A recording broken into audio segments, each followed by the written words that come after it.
Добрый день, с вами журнал Мотоэксперт, я Дмитрий Федотов, мы, как всегда, в Черногории. И сегодня мы вам расскажем про новый Royal Enfield Himalayan 450. Весной мы рассказывали про предыдущее поколение этого мотоцикла, которое в нынешнем году, собственно, сменилось этой моделью. И сегодняшний тест будет интересным, но забегая вперед, я вам вот что скажу. Первое поколение Энфилда, Гималайна, оно было вот прям кондовым. Такой настоящий индийский мотоцикл, который работает на всем, что горит, который очень простой, который очень ремонтопригодный, который можно скинуть с этих самых Гималаев, а потом поднять его, сесть на него, запустить на том, что останется в смеси с песком и 76-м бензином и уехать. Вот в этом мотоцикле пластмассовый мир победил. И в этом видео я вам расскажу, почему.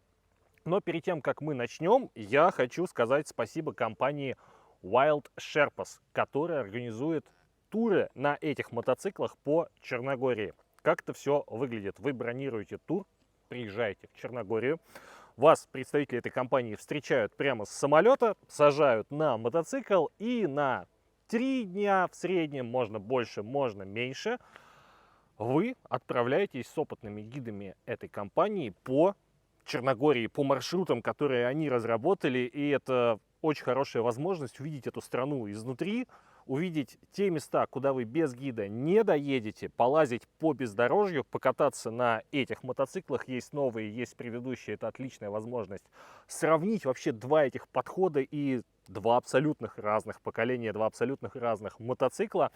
Вот, и, собственно, получить замечательнейшее приключение, готовое, как оно есть.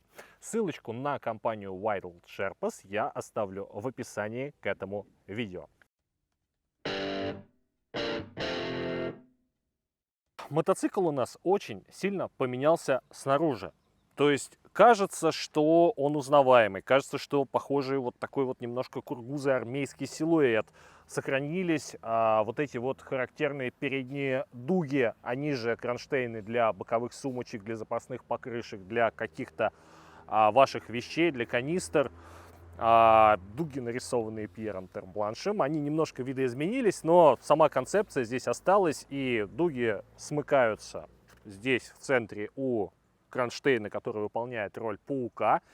Это все еще выглядит вот так же волшебно, как на первом поколении, все еще более аккуратно, еще более стильно, и это, конечно, задает стиль всему мотоциклу. Сохранился багажничек сзади. Здесь у нас уже установлены дополнительные сумочки, а рамочки, я так понимаю, что это ближе к базовому оснащению.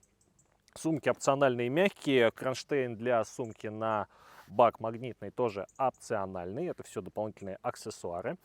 Вот. Но в целом вот мотоцикл, кажется, что внешне не сильно отличается, хотя на самом деле у них с предыдущим Энфилдом нет ни одной общей детали, он полностью новый в каждой гайке. И когда начинаешь присматриваться, понимаешь, насколько сильно он отличается, хотя визуально он, конечно, близок к предшественнику. И, надо сказать, это неплохо, потому что Himalayan — это мотоцикл в первую очередь для приключений, это такой адвенчур, это мотоцикл туристический, и здесь утилитарность, здесь его практичность, она стоит во главе, это самое важное, что в нем есть. Поэтому вот эти дуги, ну вот если бы они куда-нибудь ушли в прошлое, если бы здесь появился какой-нибудь пластиковый обтекатель, зачем он вообще был бы нужен? Светотехника у нас светодиодная, очень красивая фара с поперечной планочкой, это прям классика. Все неоклассики, какие-то кофе-рейсеры сегодня стараются делать вот такую именно светодиодную фару с перемычками, а задний фонарь у нас ушел в прошлое, и теперь его функцию выполняют красные светодиодики в поворотниках. Как по мне, так себе история, особенно на мотоцикле, который валяется, который падает, на котором эти поворотники можно отломать. Но в любом случае, даже если вы один поворотник отломаете, красный огонечек с другой стороны у вас останется, и без света вы где-нибудь ночью не встанете. Вот. Но, как по мне, на этом мотоцикле уж тем более задний фонарик бы было бы неплохо иметь. Но, опять же, мода, и этой моде подвержены все вообще.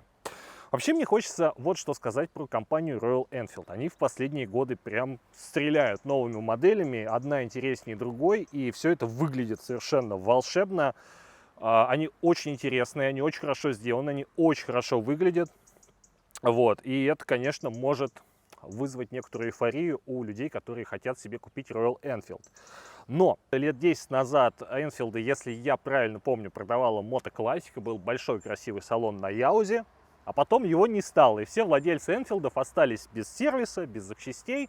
Как-то это все поддерживалось, но очень-очень по ниспадающей. И я думаю, что владельцам было не очень комфортно с их мотоциклами. И то, что сейчас появилось в России, опять вкладываются бабки в рекламу, опять покупайте, опять тест-драйвы, опять все клево. Но гарантии о том, что эта контора не исчезнет завтра, и вы не останетесь с тыквой, тоже нет. И это нужно учитывать, когда вам предлагают, в общем-то, интересный и классный мотоцикл с гарантией официального дилера сегодня.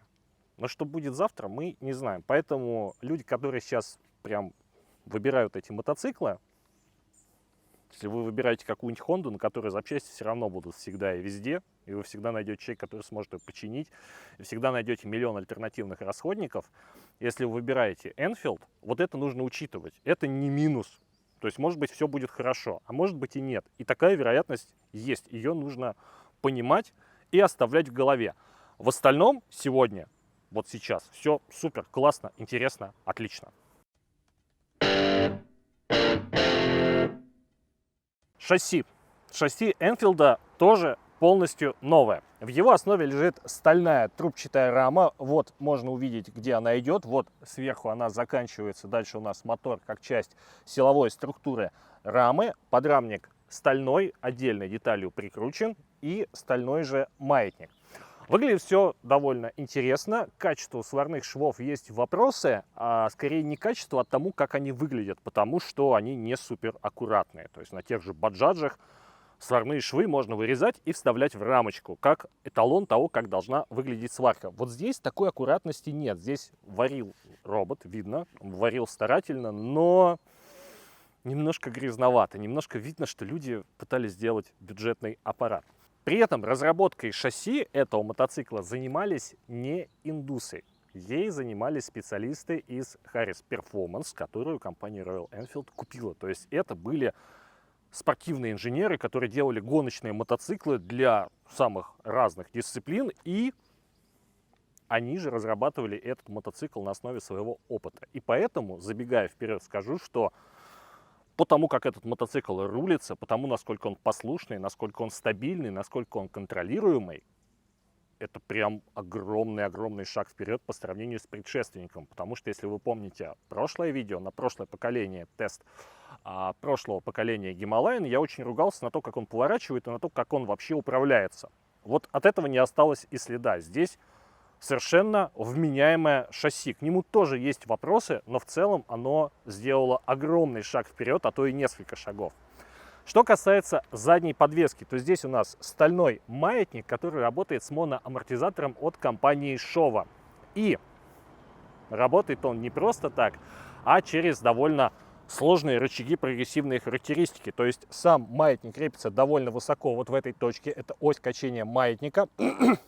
Дальше идет амортизатор и дальше аж два рычага. Один рычаг крепится вот здесь снизу и идет вверх. И дальше он соединен с качалочкой, которая работает у нас горизонтально. В общем, задняя подвеска выглядит очень необычно, интересно. И прям видно, что люди пытались с одной стороны сделать что-то работающее, с другой стороны что-то интересное. То есть это не тот случай, когда у нас просто амортизатор прикручен к маятнику и все. Здесь все это посложнее. Люди, которые думают, что на бездорожье это все можно сломать, конечно, можно, но для этого вам придется постараться. Больше того, вот этот вертикальный рычаг, он алюминиевый, но он работает только на растяжение, а сама качалка, которая сложная, которая работает, она вообще стальная. То есть если с ней что-то случится, то в любом ауле вы найдете электродуговую сварку и ее заварите, чтобы хоть как-нибудь доехать. Что касается передней подвески, то здесь у нас стоит вилка Showa от той же компании, что и задний моноамортизатор. Регулировок у нее нет никаких, но она перевернутого типа и довольно толстая. На первом поколении у нас диаметр труб был 41 мм, здесь у нас диаметр труб 43 мм, что не так уж и много, но помним, что 450-кубовый мотоцикл, который весит всего 196 килограммов, и для такого аппарата вилка вполне себе достаточная. Ход подвесок одинаковый и спереди, и сзади. Составляет он 200 мм. Колеса внедорожные. Переднее колесо 21 дюйм диаметром. Это прям такой внедорожный размер для штурмов всяких прям совсем сложных дорог. Заднее колесо 17 дюймов. Колеса спецованные и в данном случае камерные, но, насколько я понимаю, в качестве опции доступны и бескамерные колеса. Что касается тормозных механизмов, здесь стоит индийский Brembo, так называемый Bibra, Byte Brembo, а спереди плавающий двухпоршневой суппорт, сзади плавающий однопоршневой суппорт, магистрали тормозные армированные, и работает все это в паре с системой ABS, причем система ABS отключаемая на заднем колесе, что тоже некоторый шаг вперед. Что касается диаметра тормозного диска, он здесь всего один, но зато большой. Диаметр его 320 миллиметров. Так, новый Enfield.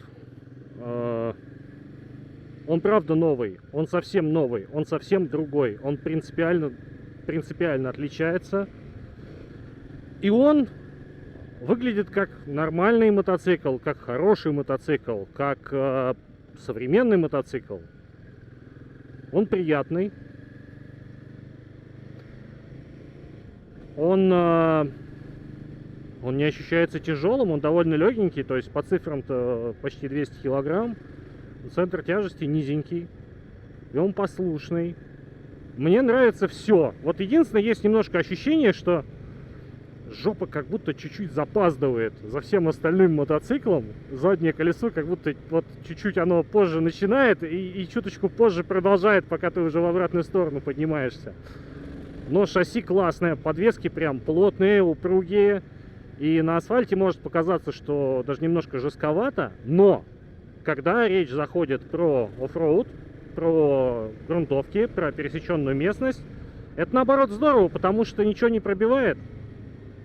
Вот, у заднего амортизатора есть регулировка по преднатягу пружины, но у вилки регулировок нет. Вот она как есть, и она довольно классная. Мне нравится в ней все.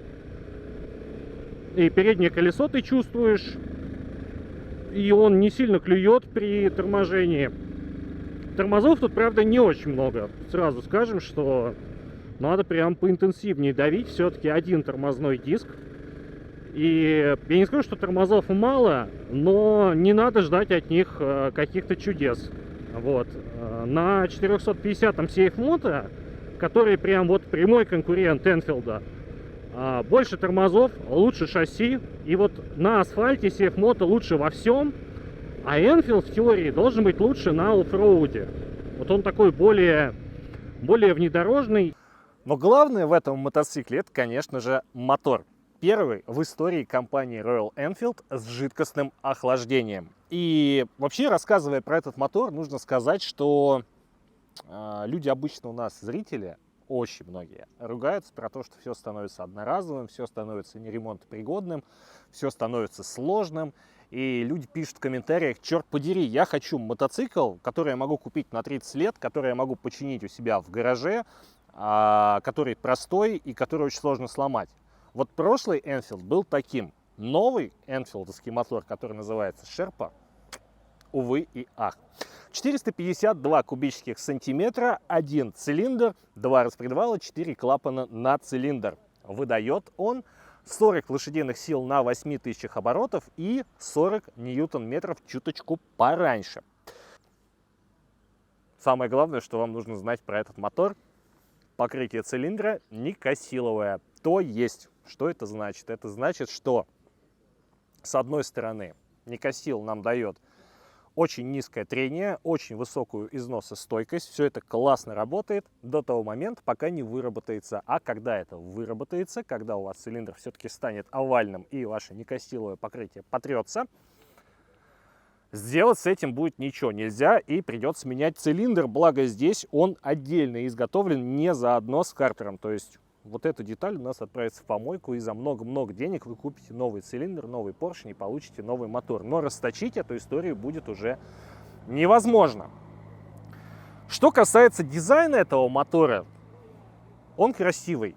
Он аккуратный, но, как по мне, прошлый мотор с огромным-огромным таким яйцом картера, с воздушным охлаждением, он был прям такой true, он был каноничный, он был красивый, он был очень большой, очень массивный, и он был прям настоящий. Вот этот мотор, он такой общечеловеческий, он уже не такой интересный, он выглядит как-то как у всех. То есть вот Royal Enfield убери отсюда и попробуйте назвать, на каком мотоцикле этот мотор стоит. Никогда не назовете, это может быть и Honda, и любой китаец, что угодно. Они попытались сделать какую-то узнаваемость, добавив вот здесь декоративных элементов, вот здесь, но это все такой фейк. Понятно, что мотор работает лучше, он прям быстрее, он мощнее, он отзывчивее, он интересней. Но то, как он выглядит, вот как по мне, старый Himalayan, старый энфилдовский мотор, он был прям вот настоящий. Это уже такое, обмылок. Что еще из интересного? Пластиковая защита картера. Она штатная, наверное, где-нибудь в списке опций есть металлическая, как у глушителя. Вот наша приемная труба защищена металлической накладкой, а сам поддон у нас пластиковый. Что еще? Еще у нас этот мотор очень и очень электрифицирован. Здесь у нас электронный впрыск топлива, здесь у нас электронная рукоятка газа и, соответственно, возможность выбирать разные режимы работы. Единственная проблема, что режимы работы здесь на ходу переключать нельзя. То есть для того, чтобы вам поменять отзывчивость мотоцикла на рукоятку газа, вам нужно остановиться, пощелкать в меню приборной панели и после этого только поехать. Ну, в принципе, с этим можно жить, и ничего страшного в этом нет. Из важного. Диаметр цилиндра 84 мм, ход поршня 81,5 мм, то есть мотор практически квадратный. Степень сжатия 11,5. То есть этот мотор у нас работает на 95-м бензине. Если вы захотите сюда налить чего-нибудь страшного, то уже на свой страх и риск. И не факт, что этот мотор это вам переварит.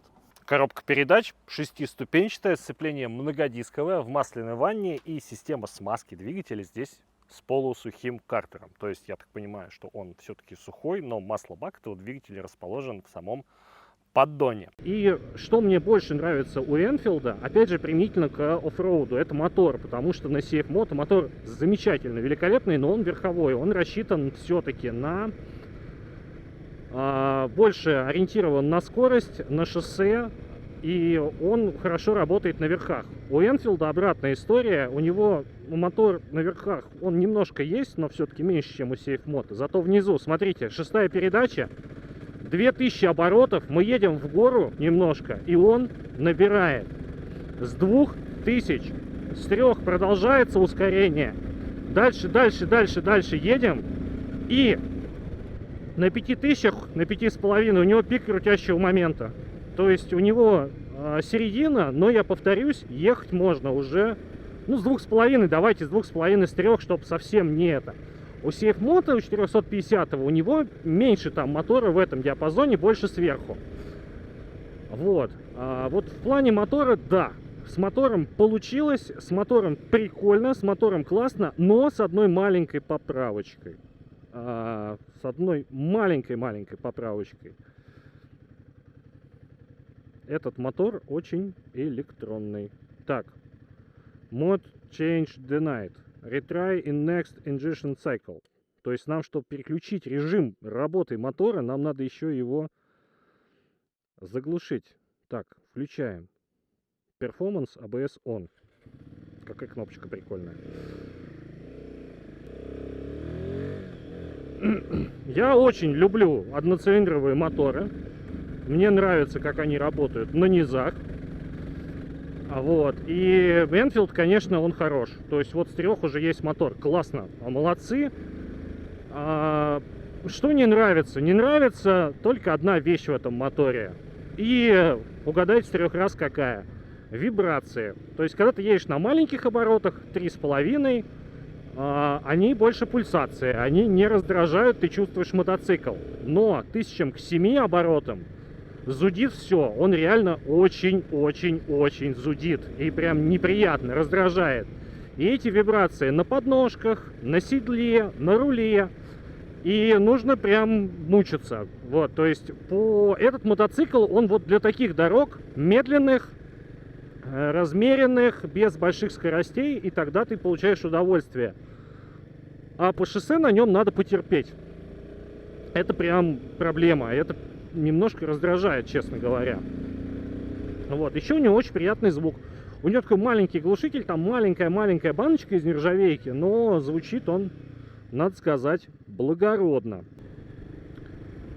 Коробка передач довольно четкая, и что мне еще очень нравится, здесь довольно плотный рычаг сцепления. Сцепление тросовый привод, и рычаг, я не скажу, что он тугой, но вот мизинчиком я его уже выжать, например, с трудом. То есть его под 2 пальца, вот, и оно требует, не скажу, что усилий, но оно требует, чтобы вы его нажимали. То есть это не та история, как сегодня любят делать, когда ты сцепления рычага коснулся, он провалился. Сцепление здесь прям приятное.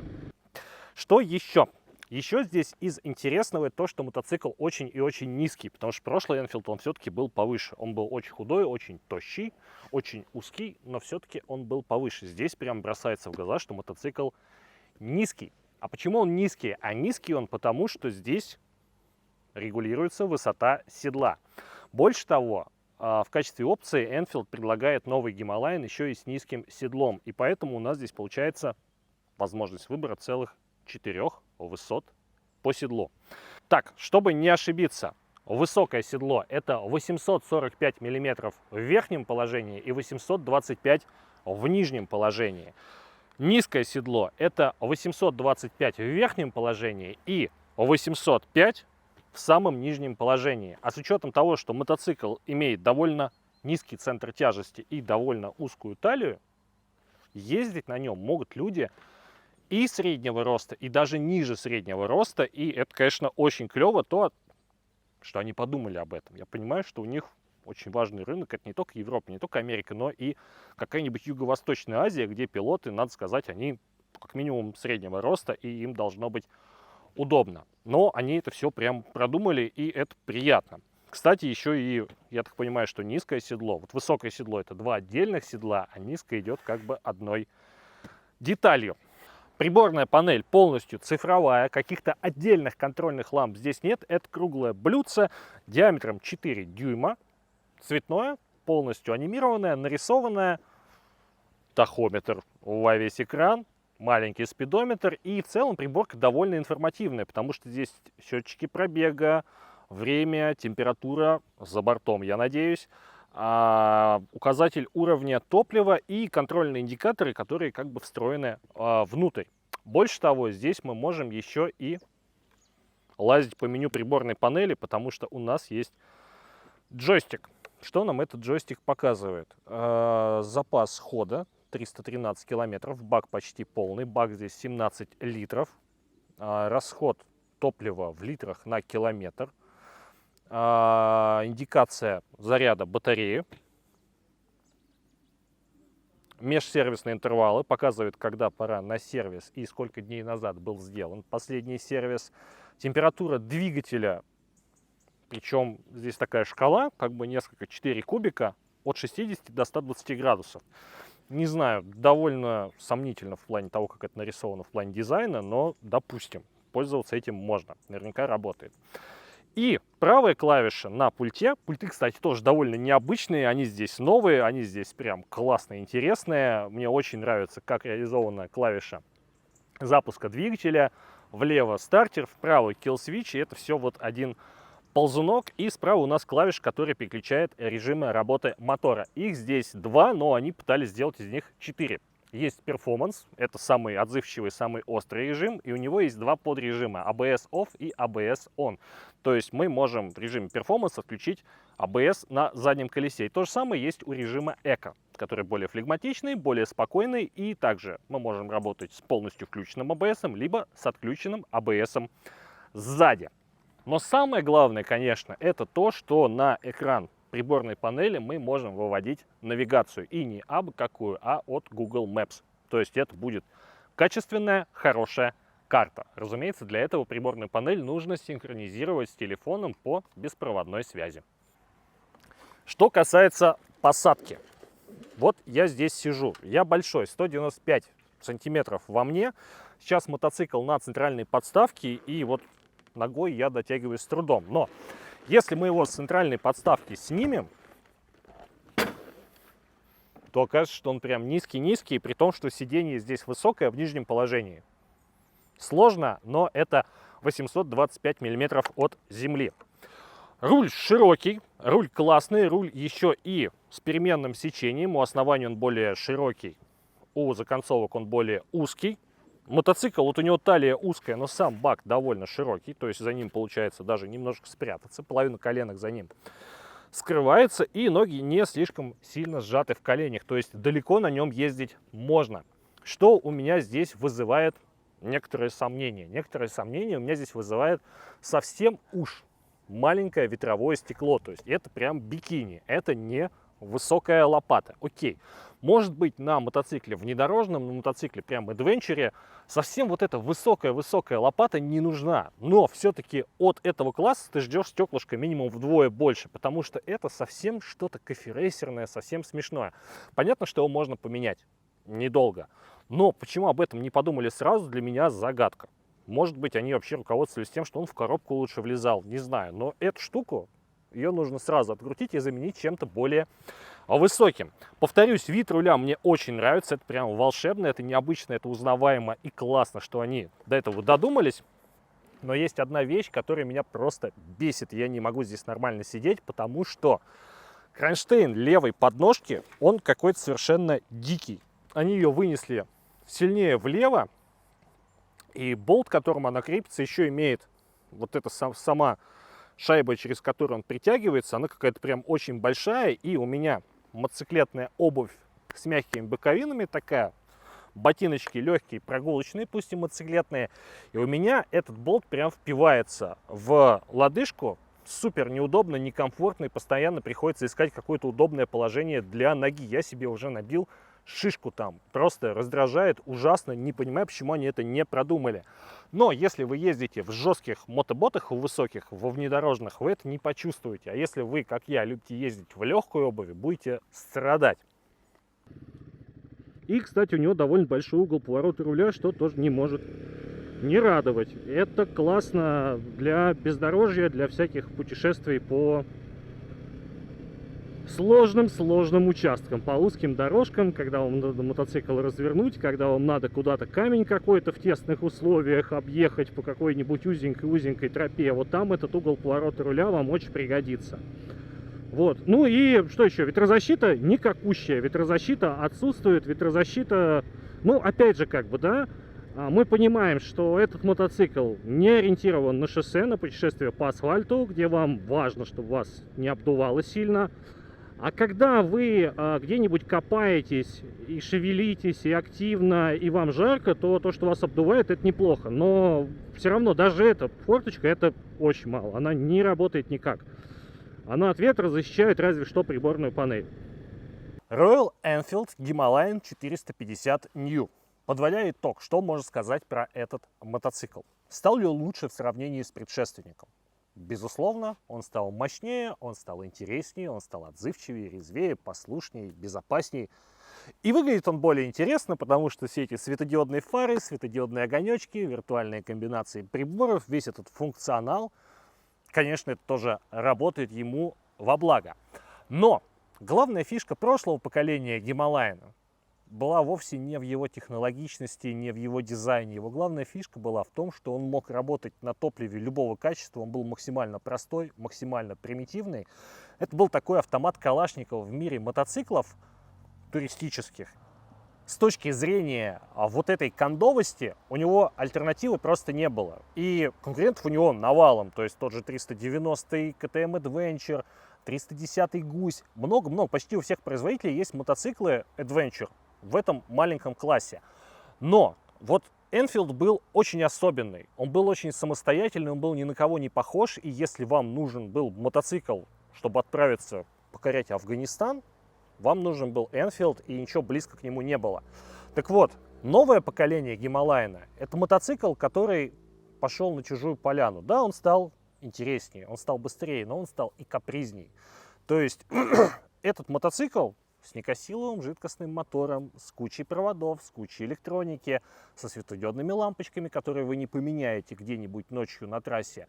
И получается, что главное достоинство прошлого поколения Гималайн — это мотоцикл растерял полностью. То есть оно здесь осталось только в дизайне, в каких-то мелких фишках. Ну, блин, пластиковая защита картера, о чем мы говорим. А с другой стороны, на уровень с тем же Adventure, с КТМ, на уровень с Honda NX 500 он так и не встал. Это все равно мотоцикл, который не дотягивает по своим характеристикам, по тому, что он предлагает, до старых брендов, у которых есть опыт в этом сегменте.